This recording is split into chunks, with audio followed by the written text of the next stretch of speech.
This is Richard Fowler. I'm John Kilpatrick. We're with Okolona Aikido, Louisville, Kentucky, USA. And today we want to look some more at this eye reflex control that we have showed in some other videos. And really, you don't even have to consider Aikido in doing this. This goes really well just with your Kuta punch. And so what we're going to do is, if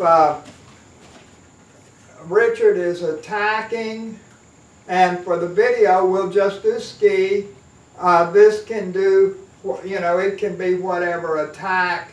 Well, we do this, we try to practice freestyle a lot where we don't know what the attack will be. So this basic movement we do regardless of the attack.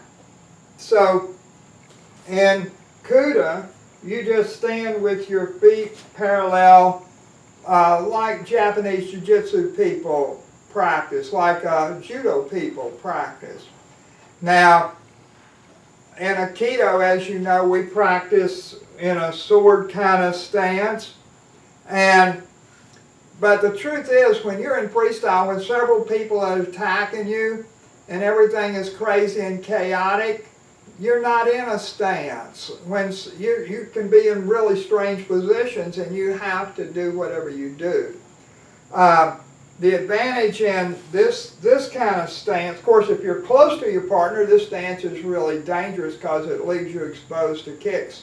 But if you've got the kind of distance we're talking about here, where your weapons don't touch, then this kind of stance lets you move to either side. So you're not limited which side you go to. Now, what I was doing in the past is I had my hands out here. The problem that we ran into with that is that if my hands are out here, he's just going to attack my hand and jump back. He's not going to come into me. And if if my hand's out here and he strikes at it and jumps back, then I can't get to him. So that's a huge problem. So to do what we're doing, you have to start in a high guard. And so, you know, in Japanese stuff that I've studied, you have a high guard, a medium guard, and a low guard. In Aikido and in Kuta both, they tend to start in a low guard. But they're not trying to solve the problem we're trying to solve.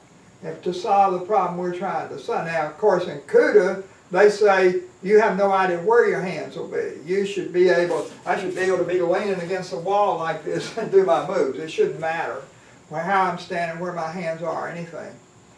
But if what we're talking about is street self-defense, and so if somebody's approaching me that makes me uncomfortable, hey, sorry, I can't help you, you know, or back off, back off. And then if he doesn't, I know that I'm really being attacked.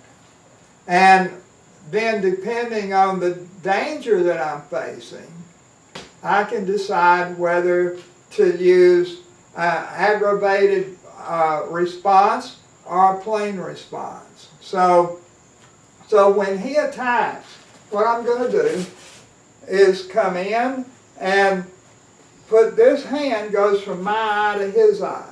And then doing this correctly is critical. It's got to go straight to his eye. It cannot weave all around. It can't do anything. And I really try to start with both hands. So I'm here.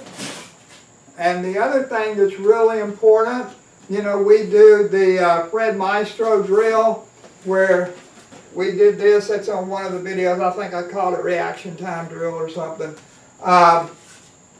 And well, we're basically doing that in the sense that I have to respond the instant he starts moving.